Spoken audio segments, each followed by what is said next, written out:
ఈరోజు కురుపాం మండలంలోని గొట్టువాడ గ్రామానికి 2 నెలల క్రితం మేము శంకుస్థాపన చేయడం జరిగింది. ఈరోజు రోడ్డుని ప్రారంభించడం జరిగింది. 1.20 కోట్ల రూపాయల విలువ చేసేటువంటి బీటీ రోడ్డుని గొట్టువాడ గ్రామ ప్రజలకు త్వరలో అందిస్తామన్న మాటని నిలబెట్టుకొని ఈరోజు ప్రారంభించినందుకు చాలా సంతోషాన్ని వ్యక్తం చేస్తున్నాం.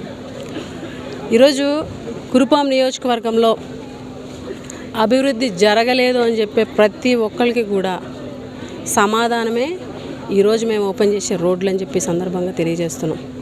ఈరోజు ఈ ఒక్క రోడ్డే కాదు, ఈ ఒక్క రోజులోనే పూర్తి చేసినటువంటి రోడ్లు 10 రోడ్లను ఈరోజు మేము ఓపెన్ చేయబోతున్నాము. కొంతమంది ఏమంటున్నారంటే తెలుగుదేశం పార్టీ నాయకులు కొబ్బరికాయ కొడుతున్నారు, అంతే కొబ్బరికాయ కొట్టేస్తే అభివృద్ధి అయిపోద్దా అని చెప్పి విమర్శలు చేసే వాళ్ళకి మా సమాధానమే ఈ రోడ్లు. మేము ఓన్లీ కొబ్బరికాయ కొట్టి శంకుస్థాపన ఏదో మీకులాగా ఎలక్షన్ ముందు కొబ్బరికాయలు కొట్టి ఓట్ల కోసం, లేకపోతే ప్రజల దగ్గర తీసుకునేటువంటి ఓట్లు వేయించుకునేటువంటి ఓట్ల కోసమో మేము కొబ్బరికాయలు కొట్టలేదు. మేము కొబ్బరికాయ కొట్టాం, శంకుస్థాపన చేసాం, ఈరోజు పూర్తి చేసి చూపించాం అని చెప్పి సందర్భంగా తెలియజేస్తున్నాం. అలాగే కురుపాం నియోజకవర్గంలో చాలా గ్రామాలకి, రోడ్డు లేని గ్రామాలకి, బస్సులు రాని గ్రామాలకి, అంబులెన్సులు రాని గ్రామాలకి, కనీసం 2 వీలర్ కూడా రాలేనటువంటి గ్రామాలకి ఈరోజు రోడ్లు వేసి జగనన్న ప్రభుత్వంలోనే అభివృద్ధి జరుగుతుందని చెప్పి నిరూపించామని కూడా ఈ సందర్భంగా తెలియజేస్తున్నాం. ఈరోజు దేరువాడ నుంచి బీరుపాడ రోడ్డు చూడండి, అదేవిధంగా ఈరోజు గొట్టువాడ రోడ్డు కానీ, కిచ్చాడ రోడ్డు కానీ, పిప్పలభద్ర రోడ్డు కానీ, మూలుగూడ జంక్షన్ నుంచి మూలుగూడ రోడ్డు కానీ, అదేవిధంగా పీలేవుడి నుంచి నీలకంఠాపురం రోడ్డు కానీ, దండుసోరగూడ నుంచి పీటీ మండ రోడ్డు కానీ, ఇలా చెప్పుకుంటూ పోతే చాలా రోడ్లని ఈరోజు కురుపాం నియోజకవర్గంలో వేయడం జరిగింది, ప్రజలకి అందించడం జరిగిందని కూడా ఈ సందర్భంగా తెలియజేస్తున్నాం.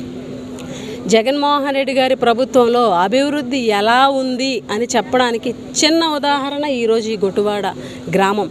ఈరోజు 1.20 కోట్ల రూపాయలతో రోడ్డును అందించడమే కాకుండా మీరు ఒకసారి చూస్తే ఈ ఊళ్ళో సచివాలయం, ఆర్బీకే వెల్నెస్ సెంటర్, సుమారుగా 80 లక్షల రూపాయలతోటి ప్రభుత్వ సేవలు ప్రజలకి అతి చేరువలో అందించడం కోసం ఈరోజు సచివాలయ వ్యవస్థ, వాలంటీర్ వ్యవస్థ, ప్రభుత్వ పాలన ప్రజలకు ఎంత చేరువకు తీసుకొచ్చిందో అందరికీ కూడా తెలిసినటువంటి విషయమే. ఆ సేవలు ఇంకా మెరుగుపరిచే విధంగా ఈరోజు ఈ గ్రామంలో సచివాలయము, ఆర్బీకే అండ్ వెల్నెస్ సెంటర్, ఈ 3 కూడా ఈరోజు ప్రజలకు అందించడం జరిగింది.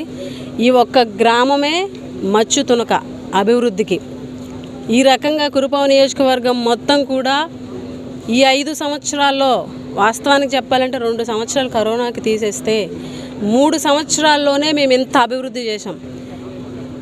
కురుపాం నియోజకవర్గంలో ఎంతోమంది నాయకులు గతంలో ఉన్నప్పటికీ, పాలించినప్పటికీ కూడా కురుపాం నియోజకవర్గంలో జగనన్న ప్రభుత్వంలోనే వాళ్ళందరికీ మించి రెట్టింపు అభివృద్ధి చేశామని ఈరోజు మేము ఘంటాపథంగా చెప్పగలము. అందుకే ఈరోజు ఏ గ్రామానికి వెళ్ళినా ప్రజలందరూ కూడా బ్రహ్మరథం మమ్మల్ని పడుతున్నారు అని అంటే ఈ అభివృద్ధి చూసి అని చెప్పి ఈ సందర్భంగా మీకు తెలియజేస్తూ, కళ్ళు లేని తెలుగుదేశం నాయకులు కళ్ళు తెరిచి అభివృద్ధిని చూడాలని కూడా మీ ద్వారా వాళ్ళకి తెలియజేస్తున్నాం.